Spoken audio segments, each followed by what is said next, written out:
Vegetable মোমোটা তৈরি করার জন্য আমি এখানে গাজরটা সুন্দর করে ভেজে নিয়েছি ঝরঝরা করে। চাইলে যে কোনো কিছু দিয়ে তৈরি করে নিতে পারেন। আর ময়দা মেখে রেখেছিলাম, এখন আমি গোল করে সুন্দর করে বড় করে একটা রুটি তৈরি করে নিব।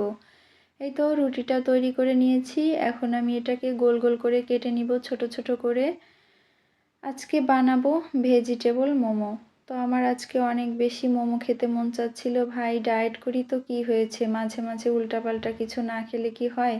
এর আগে একদিন চিকেন মোমো তৈরি করতে গিয়েছিলাম, তেমন একটা দেখতে ভালো হয়নি। আজকে দেখি আবারও চেষ্টা করে দেখি কেমন হয়। তো আপনারা চাইলে যে কোনো সবজি ইউজ করতে পারেন, বাঁধাকপি, সিম বা যে কোনো কিছু। আমার কাছে মনে হচ্ছিল আমি শুধু গাজর দিয়ে তৈরি করব, তো আজকে আমি গাজর দিয়েই তৈরি করছিলাম। আর চাইলে এগুলো তো কাঁচাই ইউজ করে, আমার কাছে ভালো লাগে না, এজন্য আমি পুরটা একটু ভেজে নিয়েছি ঝরঝরা করে। তো এই তো সুন্দর করে বানিয়ে নিলাম কিউট মোমো। আসলে মোমোটা আমার কাছে খাওয়ার থেকে দেখতেই অনেক বেশি কিউট লাগে, অনেক সুন্দর লাগছিল। ছোট ছোট তো সাইজ, এজন্য অনেক বেশি ভাল লাগছিল। তো একটা তৈরি করে নিয়েছি, এভাবে আমি সবগুলো মোমো তৈরি করে নিব।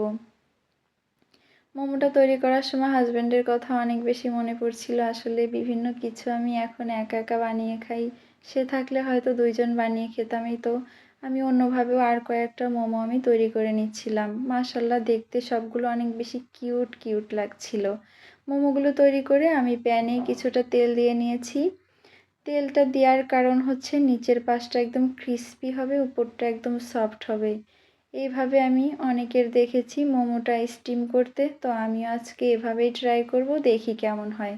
তো এক পাশ একটু লাল লাল হয়ে এসছে, এখন আমি পরিমাণ মতো একটু পানি দিয়ে ঢেকে দিব।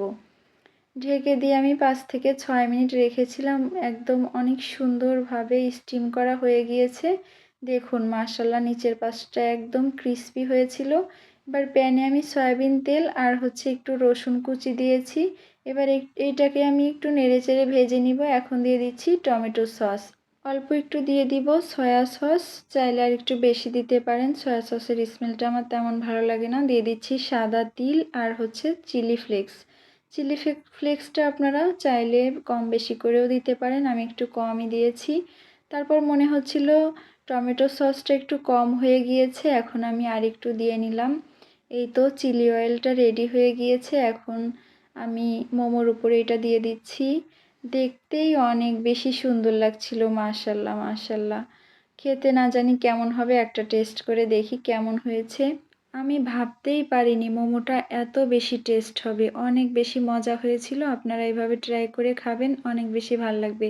সবাই ভালো থাকবেন। আসসালামু আলাইকুম।